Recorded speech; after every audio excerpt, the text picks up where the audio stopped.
Hello everyone, কেমন আছো তোমরা সবাই? দার্জিলিংয়ের আরেকটি ভিডিওতে সবাইকে স্বাগত জানাই। আজকেই আমাদের দার্জিলিংয়ের লাস্ট দিন, আর সকাল সকাল আমরা রেডি হয়ে বেরিয়ে গেছি পাশেই থাকা মহাকাল মন্দিরটি দেখার জন্য। মন্দির থেকে ঘুরে আসার পর তারপরেই আমরা হোটেল চেক আউট করে নেব। কত দিনের আশা যে কবে ঘুরতে যাব, আর দেখো 3টে দিন যে কিভাবে কেটে গেল কিছুই টের পেলাম না। এই যে ভোলেনাথের ঘন্টা বাজিয়ে আমাদের শুরু হলো ওপরে যাওয়ার যাত্রা। এবার ধীরে ধীরে উপরের দিকে উঠতে থাকবো। ওপরে উঠতে গিয়ে তো আমাদের অবস্থা একদমই খারাপ। আমাদের বললে ভুল হবে, আমার অবস্থা একদমই খারাপ। যাই হোক, এইটুখানি যদি উঠতে না পারি তাহলে আর কেদারনাথে কি করে যাব। যেতে যেতে দেখলাম এখানে সাইনাথের মন্দির রয়েছে আর দুটো ঠাকুর রয়েছে, তারও উপরে এবার আমাদের উঠতে হবে। আর এই রাস্তাটা দিয়ে উঠতে গিয়ে আমার মারাত্মক কষ্ট শুরু হয়ে গিয়েছিল। এইখান থেকে উঠতে গিয়ে দেখলাম ওই রাস্তার ধারের যে পাঁচিলগুলি দেখতে পাচ্ছ, যেখানে লাল হলুদ কালার করা রয়েছে, সেই সমস্ত জায়গাতে মন্ত্র লেখা রয়েছে। আর এই যে সব পতাকাগুলো টানানো রয়েছে, এইগুলোর মধ্যেও কিন্তু মন্ত্র লেখা রয়েছে।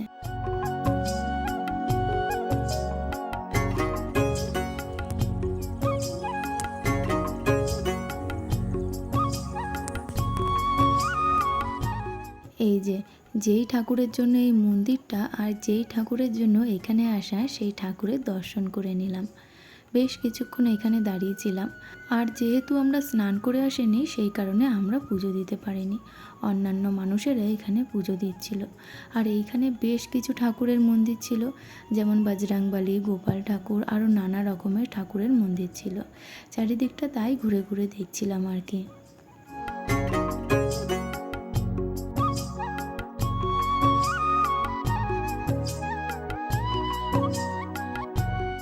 এখন আমরা রয়েছি সেই মন্দিরের সামনেই থাকা একটা পাইন ফরেস্টে। খুব স্বপ্ন ছিল যে পাইন ফরেস্টে দৌড়াদৌড়ি করে কিছু ভিডিও করব, সেটা তো আর হয়নি। তাই এই ছোটোখাটো একটা পাইন ফরেস্ট পেয়েছি, এটাতেই খুব খুশি। এটাতেই বেশ খানিকক্ষণ ছবি তুলে নিলাম।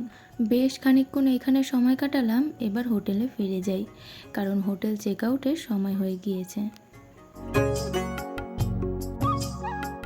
এখন আমরা হোটেলে এসে স্নান টান করে হোটেল চেক আউট করে নিয়েছি। আর এখন দাঁড়িয়ে রয়েছি আমরা যেই হোটেলে ছিলাম সেই হোটেলেরই নিচতলার ছাদে। আর এইখানেই আমরা সকালের ব্রেকফাস্টটা করে নেব। আমরা যেই হোটেলে ছিলাম সেই হোটেলের রান্না একদম বাঙালি রান্না, খুব ভালো রান্নাবান্না। আর দেখো, পাহাড়গুলিকে শেষবারের মতন মন ভরে দেখে নিচ্ছি। জানি না আর কোনো দিনও আসতে পারবো কি না। যদিও বা আসতে পারি, কবে আসবো সেটাও জানি না। এই কয়েকটা দিন যেন সারা জীবনের মতন স্মৃতি হয়ে রয়ে গেল।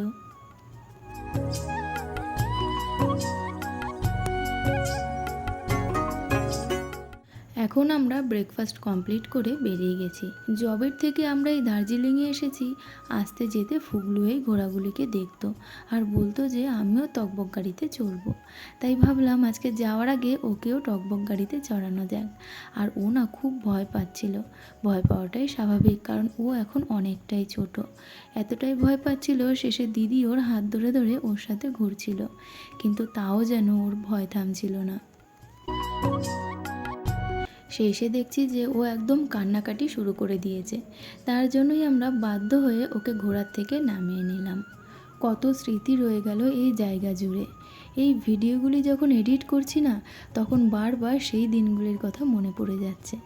একদিকে খুব মিসও করছি, আবার অন্যদিকে মনে পড়ে বেশ ভালোও লাগছে। এদিকে আমাদের গাড়ির ড্রাইভার দাঁড়িয়ে রয়েছে আমাদেরকে শিলিগুড়ি পৌঁছে দেওয়ার জন্য। চলো একেবারে স্টেশনে গিয়ে তোমাদের সাথে দেখা হবে। এসে গেছি আমরা শিলিগুড়ি স্টেশনে।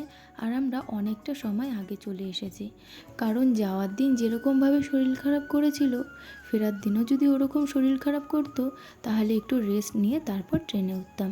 তবে খুব ভালো ব্যাপার যে ফেরার সময় আমাদের কারোরই শরীর খারাপ করেনি, সবাই সুস্থভাবে এসেছি। এই যে আমরা ট্রেনে উঠে গেছি, আর সবাই ট্রেনের বাইরে বেরিয়ে থাকার একটা কারণও আছে। ট্রেন চালু হওয়ার আধ ঘন্টা পরই আমরা দেখছি যে হঠাৎ করে ট্রেনটা থেমে গেল। বেশ খানিকক্ষণ পর আমরা জানতে পারলাম যে আমরা যে ট্রেনে করে যাচ্ছি সেই ট্রেনটা খারাপ হয়ে গিয়েছে। ট্রেনটা যখন হঠাৎ করে থেমে গিয়েছিল তখন ভীষণ জোরে একটা আওয়াজ হয়েছিল, জানতাম না ওটা কিসের আওয়াজ। ভাবলাম হয়তো আবার ট্রেন চালু হয়ে যাবে, তবে আর কিছুতেই ট্রেন চালু হচ্ছিল না। পরে জানতে পারলাম যে ট্রেন খারাপ হয়ে গিয়েছে। ট্রেনের প্রায় সমস্ত মানুষই ট্রেনের বাইরে বেরিয়ে চলে এসেছে, কারণ এতটা সময় ট্রেনে আর থাকতে যেন বিরক্ত লাগছিল। ওই দেখো, সানুদা আর ফুগলুও ট্রেনের বাইরে চলে এসেছে। শুধু সানুদা ফুগলু নয়, গোটা ট্রেনের অর্ধেক মানুষই যেন বাইরে চলে এসেছে। জানি না কখন ট্রেন ঠিক হবে। প্রায় 1 থেকে 1.5 ঘন্টা অলরেডি হয়ে গেছে। এরপর কখন ঠিক হবে সেটা ঠিক বলতে পারছি না।